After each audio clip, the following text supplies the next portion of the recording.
board declared Southbridge initially as a level 4 underperforming district in 2004. I don't know, Jim, if you were on the board at that point in time or not, but Southbridge has been a district that's been on this board's radar for over a decade, and a district that we continue to be concerned about. And if you've had a chance to read the district review, it's a pretty alarming review of the district. I visited the district Friday, and I have to say that I ran into no one, spent time with the administration, with teachers, who called into question the findings of the review. And I sent you some comments in my weekly email about my visit, and I have to say that nothing in my visit suggested to me that the review was inaccurate. I just want to say that.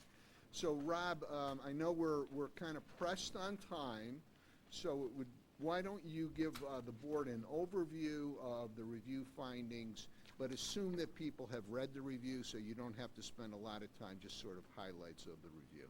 Sure, will do. Thank you, Commissioner. Mr. Chairman, Mr. Secretary, members of the board, thank you for the opportunity to present to you today the findings of the district review for the Southbridge Public Schools.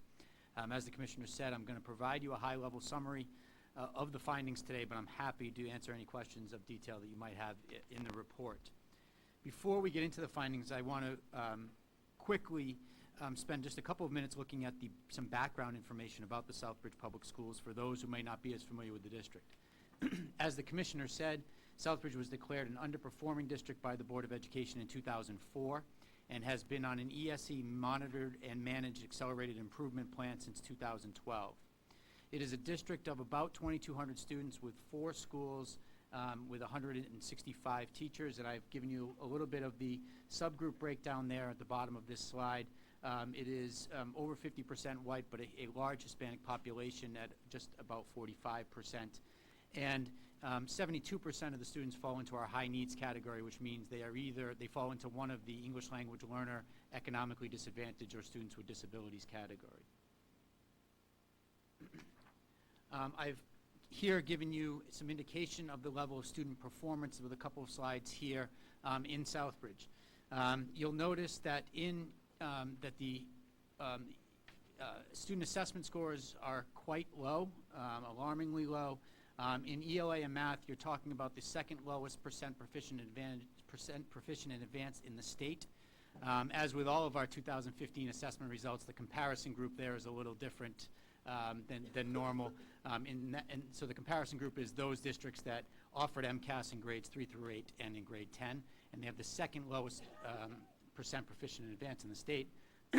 And similarly, they have the second highest percent warning failing in the state, both in English, math, and in science, when you're talking about the percent warning failing. I've given you a little bit of detail there on the school-based results. One school is not there because it does not serve tested grades. It's a PKK only school. And of note here is the school percentile. All 3 schools with test results in this district are in the lowest 10% of schools, with the West Street School being the lowest, who is in the 3rd percentile of all elementary schools in the state. The Southbridge Middle High School is in the 6th percentile of all middle high schools in the state, and it should be noted that the only schools that are lower than the Southbridge Middle High School are schools that I would classify as alternative schools, or those that are primarily designated for special education schools, special education students. So if you're talking about comprehensive high schools, Southbridge Middle High School is the lowest performing middle high school in the state. Just a couple of more statistics here. The Southbridge has a 4-year graduation rate of just under 63% as compared to the state rate of 86%. It's got a dropout rate twice the state rate. Alarmingly, over 10% of all Southbridge students and 19% of all students at the Southbridge Middle High School were suspended at least once last year. And 34% of students at the Southbridge Middle High School failed at least one course in 2015. Those are alarming statistics in terms of student achievement. Turning our attention to the district review, We had a team on site of 6 independent reviewers. There were no ESE staff on the review. They were on site from October 19th to the 22nd, conducted interviews, met with multiple stakeholders, observed classrooms in all 4 schools. I do want to note, it's an important point here, that a draft of of the report that was provided to you was shared with the school district. And at that point in my email to the school district, I asked them to share with whoever was necessary in order to provide factual correction to the report. We received factual corrections from the school district, and all were accepted. So what you're seeing here includes, what you've seen in the report includes all of the corrections submitted by the district, and we did not object to any of them. Okay? As I've presented to you before, the district review is conducted on 6 standards. They're here for your review: leadership and governance, curriculum instruction, assessment, human resources and PD, student support, and financial and asset management. I'm going to briefly run through and give you the high-level overview of each of the standards, very high level. I do want to just take 1 minute to note about the structure of our reports, because it's important when looking at the slides here. The way that we structure the report is we typically, in each standard, provide the district, we note that the strengths and best practices in the district, along with the areas for growth and what we call challenges. So we try to offer a balanced report when we can, and show both the good and the bad that's happening in the district, so that the district can learn from their practices and improve those that require it. It's important to note here, because you're going to notice in several standards that the district review team did not offer any strengths or promising practices in some of these areas. So starting with the leadership and governance standard, this is one where there was no strength or promising practices identified. You'll notice that the first sentence of the written part of the report, where we get into the standards, is that leadership is in a state of disarray in the district of Southbridge. This primarily falls into the area of the school committee not adhering to its proper roles and responsibilities. Specifically, we're talking about the influence of the school committee on daily operations, the failure of the school committee, of any school committee in the district since 2010 to conduct a formal superintendent search, an erosion of the public confidence in the school committee, and that was highlighted by a letter of no confidence from the town council in Southbridge this past spring, and a failure to attract and retain key leaders in the district. And I put a chart here on the next slide to show you that exactly what's happened here in terms of staff retention in these key positions in the district. Since 2011, there have been 43 individuals that have served in the 9 positions I have up here for you. That includes 7 superintendents. Just since the end of last school year and this school year, the district is on their 3rd superintendent. Yeah, go ahead, James. Thank you. So if they haven't conducted a formal search for a superintendent, how have the 7 superintendents been selected? Right. They've been selected through a series of interim superintendent placements, where either somebody has approached the school district, or they have we're not talking about a process where multiple interviews have been conducted publicly necessarily. For example, the Superintendent Bliss, who was the superintendent at the beginning of this school year, was interviewed and appointed on the same evening. And that wasn't a public forum, but I would not consider that to be a formal superintendent search that we traditionally see in most districts. I just have to ask you made the comment that you submitted, you let them see the report and they gave you comments. I assume this doesn't fall into the factual category, this is editorializing. I'm not disagreeing with it, but did they see this kind of assessment and not respond? They did not see the PowerPoint presentation, but the challenges are pulled from the... Directly, so the narrative they did see and had... Absolutely, they saw the entire report. Okay. Okay. However, they were told they couldn't change anything but the factual things. I'm sorry, we don't recognize people. Thank you. Can I ask the question, when you say interim superintendents, did they get them from an organization, or when you said they... No. No. No, they do not. Because like, they do have organizations where That's you correct. can, as I say, rent a superintendent. That's correct. That's not what happened here. Not what happened. It was, in some cases, it was somebody, an individual approaching the school district and offering their services. Or somebody who knew somebody. Right. Reaching out. Exactly. Okay. Marianne? Sorry, quick question. Is the superintendent Eli who came in 2010, or did he come in 2010? Do we know? Had he been there for some period longer than the 2 years that's shown here, or No, he was appointed in 2010. in 2010? That's I believe, during yeah. the process, And- right? and- During the superintendent search. Yeah, Appendix E, I believe Yeah, it is, has I'm looking at that. Oh, okay, yeah, so So, I think it started in 2010, that's correct. and do we know why he left? Just curious. He left under, I'd have to get back to the specifics on it, but I believe that I believe that he resigned, but I have to get that back to specifics to you. I don't want to misspeak on that. Keep going. Okay. In the area of curriculum and instruction, this is an area of particular concern. As you can see, there were no, again, strengths or promising practices identified by the district review team. There is particularly at the middle high school, there is a lack of development and alignment of curriculum. You'll notice that in Appendix D, I believe it is, of the report, we've given you an outline of where the curriculum development stands in each grade and subject, and in most places that it is not complete.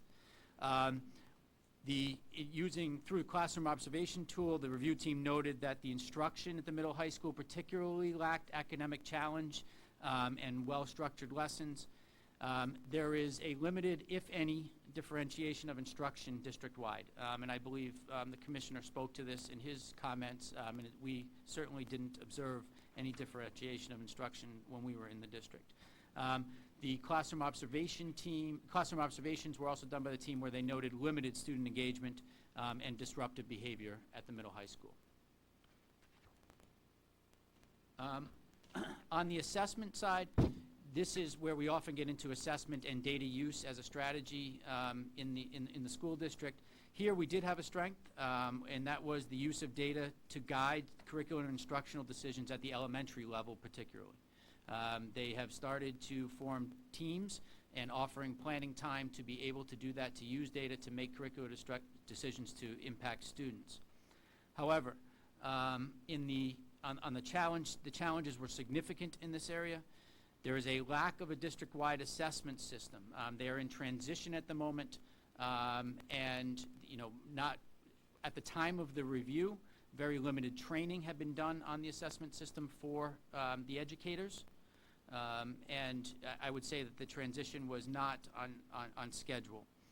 There is no coordinated data use expectations from the district. So in terms of a strategy district-wide on how to use data to impact instruction, that coordinated effort does not exist. At the middle high school, there is insufficient time that is devoted to data use. And then across the district, this is also where we start to look at the use of technology. There is no technology plan, and then from school to school, you see inconsistent access to technology across the district. In terms of HR and professional development, there were two strengths noted here. The first is around the initial implementation of the educator evaluation system. The team found that the system was implemented well, and that was evidenced by the quality of the evaluations that were reviewed. When our district review teams go in, they review 25 evaluations at random, and they look at the quality of those evaluations that are done, and they were found to be of relatively high quality. However, beyond the initial implementation of the educator evaluation system, the continued implementation has stalled significantly. There has been no implementation of the required components of the student and staff feedback that's supposed to be into the system, and they have kind of been stuck at where they were with their initial implementation. Professional development is a particular area of concern. There is no comprehensive PD plan, an activities calendar, and also very troubling is the lack of teacher involvement at the district level in developing PD and informing the PD that is needed in the school district. On the student support side, again, no strengths or promising practices identified.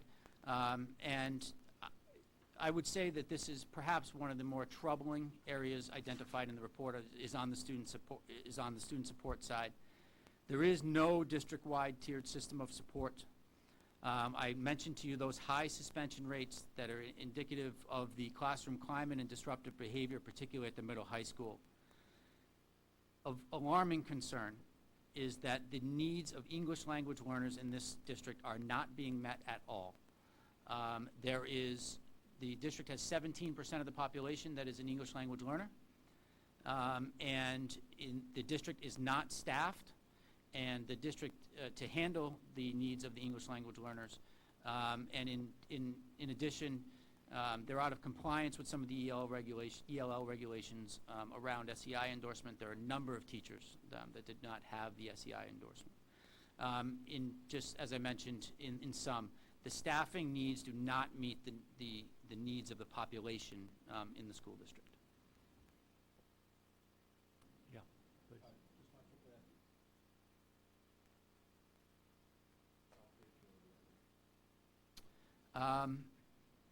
I don't know the answer to that question. It would have to get that answer to you. I would. But it's majority. It's majority Spanish. Yes, it's majority Spanish, but Well, just if I understood the question, ELLs require service regardless of language background.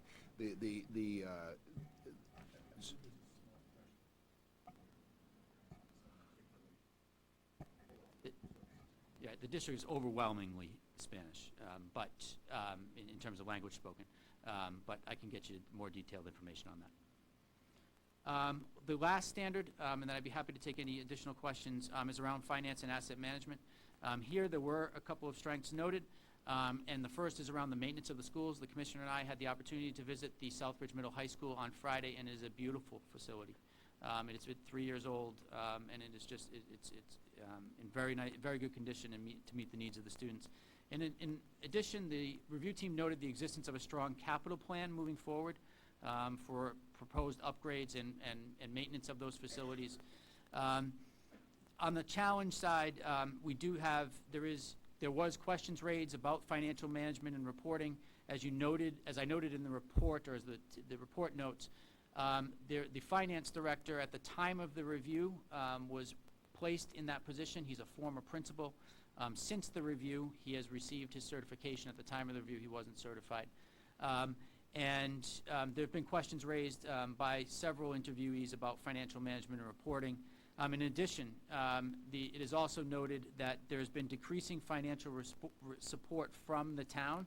While the district is still above net school spending, the percentage of which they are above net school spending has decreased greatly, while the population or the needs of their population has been changing and increasing significantly. I hope that wasn't too long. That's an overview of the report. I'd be happy to take any questions, and it should be noted that I'll be presenting the same findings to the Southbridge School Committee this evening at their regularly scheduled meeting. Yeah, Margaret. How many students are in this school system? 2,200. 2,200. 200. But Mitchell, it's kind of asking Mrs. Lincoln if she thought the set was nice, right? So the school building is in good shape, but it's like the lights are on and no one is home here. So It's deeply troubling. I want to be very clear about that, and I'm thinking about, what's it going to take to move things in the right direction. I think that level 5 is not off the table in my consideration, and I'll keep you posted as my thinking evolves. It's incredibly troubling. It's on one level a town that sees itself as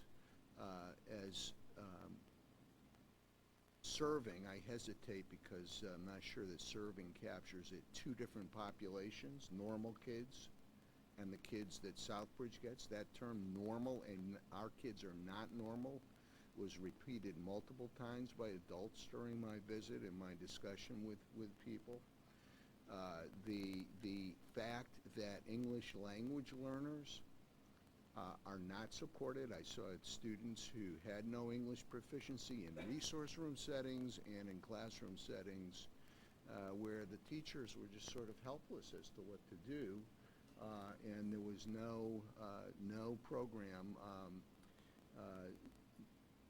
In one case, there was a program staffed with somebody who's not qualified to run that program, and teachers were recruiting other students to try to help communicate. What I heard repeatedly was, we're on the verge of doing better. Give us more time. Could ask, where have we heard that before?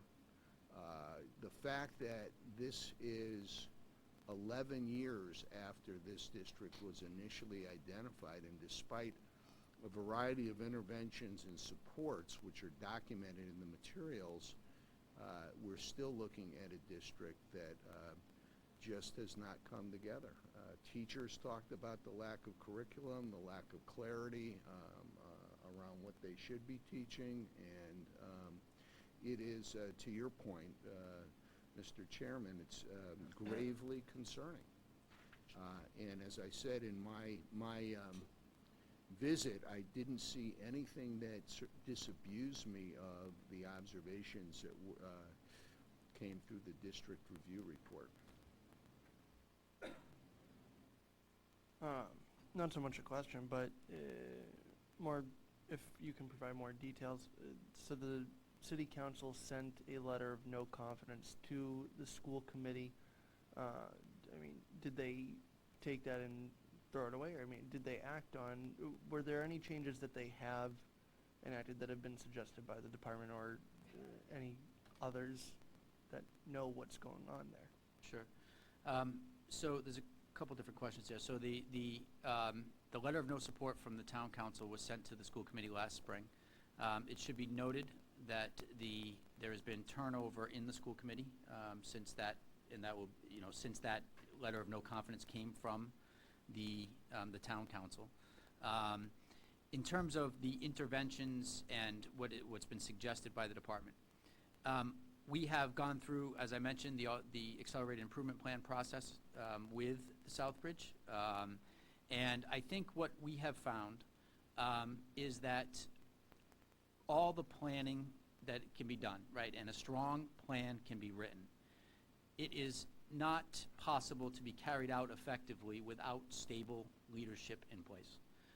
And all the instability that has occurred, what has led that to is you write a plan, and the plan begins to be enacted, and then the leadership changes, and you have to kind of start over again and plan again. So I think that's generally what we found. So going back to what the commissioner said, if they can't find stable leadership, level 5 would, being on the table, possibly provide that with the receiver? Is that correct assumption?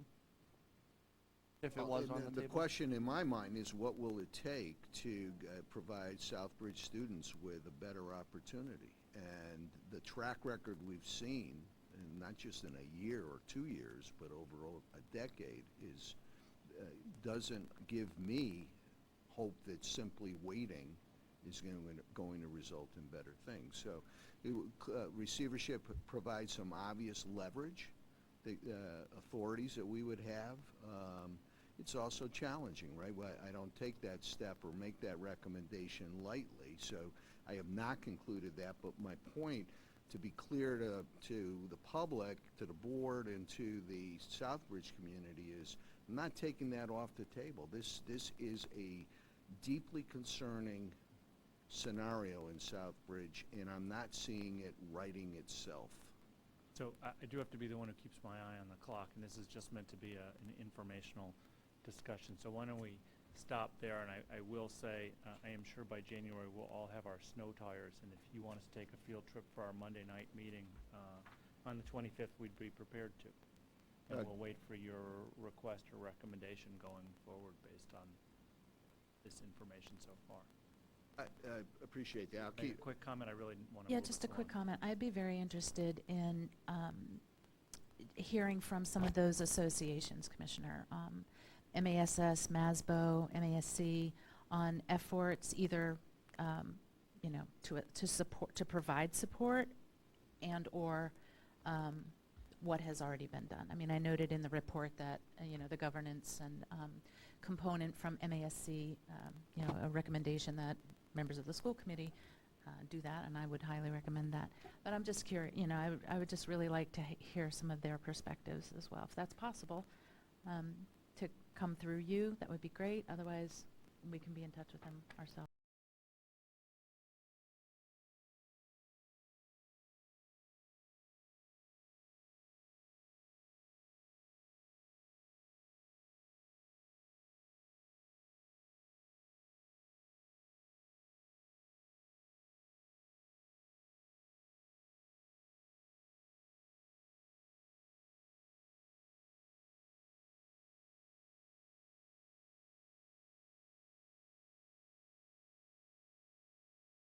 of receivership, and I make that recommendation, is to hold a hearing before the board takes their vote, so that your point is that Monday evening. I'm leaving it open one if you, possibility. if it's Okay. necessary, it's Yep. available and appropriate. Yep. Okay, let's now move to the 3 charter school matters today. Thank you. I assume that's a cue for Cliff. Better be. Cliff. Cliff, he was here. Cliff, oh Cliff, where are you? His timing's impeccable. Impeccable. Well, we can proceed